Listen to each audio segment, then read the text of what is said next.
Lopez telling Fedorov, keep your distance, Steve. He likes that strategy.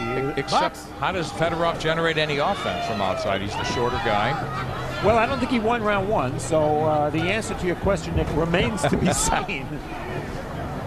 55 degrees now here in Corona, California, so it is cold.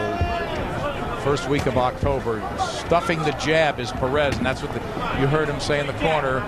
They want him to work off that jab, everything off the jab. I tell you, Nick, these corners should have blankets for the fighters, really, seriously. Just like remember the Duran-Leonard punch out. Duran-Leonard, that was December, right? And the Fan Man fight too. It got a little cold in the corners.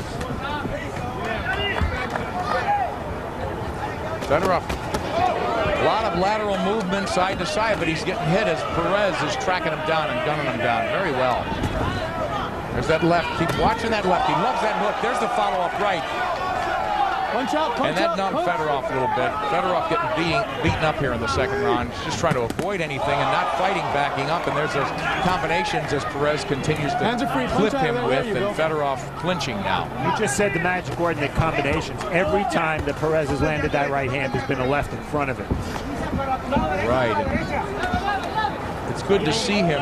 We were talking about him taking the next step, and he hasn't won this fight yet. And that's one of the things I'd like to see him layer to his game, is get that right hand again to be a weapon. There, he's really winging it now. Working off that left, as you said. Continues to turn with Fedorov. And Fedorov doesn't know how to get away from him. And then when they get inside, I'm not going to rush it. I'm saying his game very limited there, because he's backing up and doing nothing and not able to escape. And then when he's inside, he's not effective. And you don't see any jabs from Fedorov, do you? Yeah. Don't push his head down, baby. Don't push the head.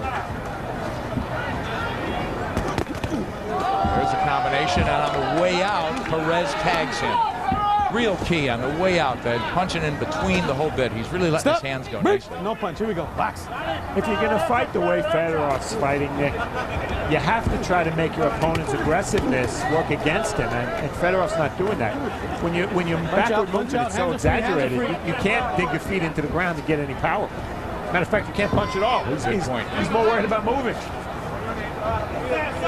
What should he do? Take a little step to the side, maybe, and catch him leaning. Perez doesn't seem to lean over. He's really standing tall. If Fedorov wants to move, fine, move. But do it laterally, and do it in a way where you can very quickly dig your feet into the canvas and get some leverage on some punches instead of running.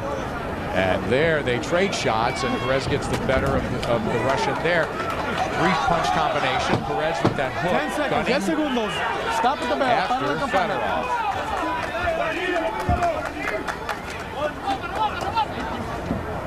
Time.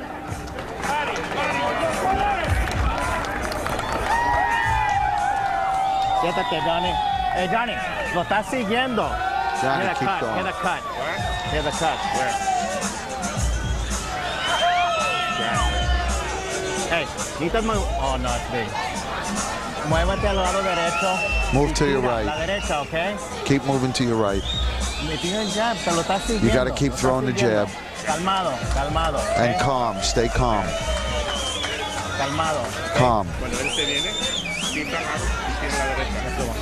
In and out. Perez had some success with the right hand in round two, but watch, every time he lands it, well, I was going to say every time he lands it, he leads with a left, but he didn't there. It was a counter punch. And there was a left hand that seemed to invite a counter from Fedorov.